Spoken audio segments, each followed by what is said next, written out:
We need to understand that the erosion of civic norms that we're seeing in the United States right now is not just destabilizing our democracy.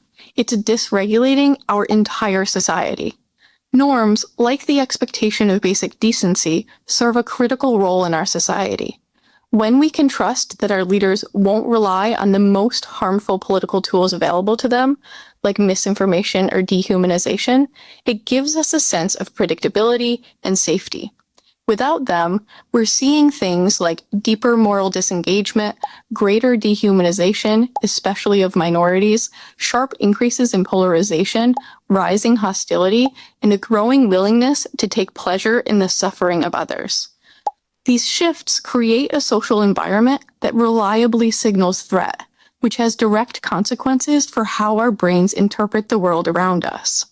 When our nation becomes defined by threat and contempt, our brain's threat response center, the amygdala, gains influence, and the part of the brain responsible for reasoning, emotional regulation, self-control, and perspective-taking, the prefrontal cortex, loses regulatory power. In other words, the collapse of norms like decency literally impairs the cognitive abilities that support things like empathy and decency. It becomes a self-reinforcing cycle, shaping the emotional climate of the entire society.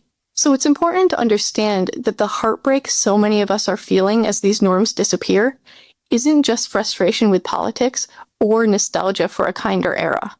It's our bodies reacting to the loss of societal conditions that once helped keep our nervous systems regulated. So I'll leave you with this brief audio clip from a time when decency still mattered.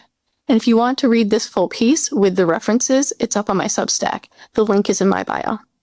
Those institutions, those rules, those norms are what bind us together.